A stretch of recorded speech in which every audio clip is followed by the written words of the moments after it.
ഉത്സവത്തിന് എഴുന്നള്ളിക്കുന്ന ആനകൾ ഇടയുന്നത് മൂലമുള്ള അപകടങ്ങൾ കുറയ്ക്കാനായി നാട്ടാന പരിപാലന ചട്ടം ജില്ലാതല മോണിറ്ററിംഗ് കമ്മിറ്റിയുടെ മാർഗനിർദ്ദേശങ്ങൾ പുറത്തിറക്കി. മലപ്പുറം കളക്ടറേറ്റ് കോൺഫറൻസ് ഹാളിൽ ജില്ലാ കളക്ടർ വി.ആർ. വിനോദിന്റെ അധ്യക്ഷതയിലായിരുന്നു യോഗം. ഉത്സവത്തിന് എഴുന്നള്ളിക്കുന്ന ആനകളും ജനങ്ങളും തമ്മിൽ സുരക്ഷിത അകലമുണ്ടായിരിക്കണമെന്ന് കമ്മിറ്റി നിർദ്ദേശിച്ചു.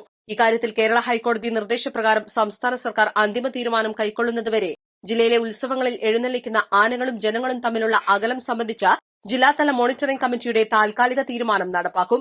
എഴുന്നള്ളിക്കുന്ന ആനകളുടെ മുന്നിലും പിന്നിലും 5 മീറ്ററിലധികം അകലമുണ്ടാകണം.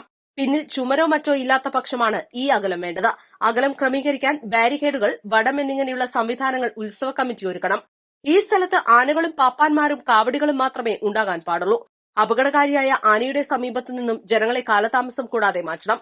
ജില്ലാതല മോണിറ്ററിംഗ് കമ്മിറ്റിയുടെ അനുമതിക്ക് വിധേയമായി മാത്രമേ ആന എഴുന്നള്ളിപ്പുകൾ നടത്താൻ പാടുള്ളൂ.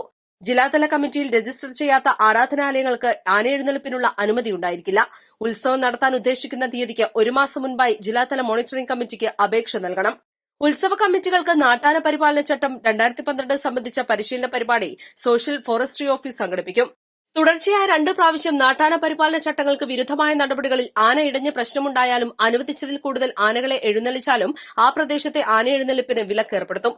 ഉത്സവ സമയത്ത് ആനകൾക്കും പാപ്പാന്മാർക്കും ആവശ്യമായ കുടിവെള്ളമൊരുക്കാനും ആനകളുടെ ശരീരം തണുപ്പിക്കുന്നതിനാവശ്യമായ സൌകര്യങ്ങൾ ഒരുക്കാനും ഉത്സവ കമ്മിറ്റികൾക്ക് മോണിറ്ററിംഗ് കമ്മിറ്റി കർശന നിർദ്ദേശം നൽകി. East live, Malappuram.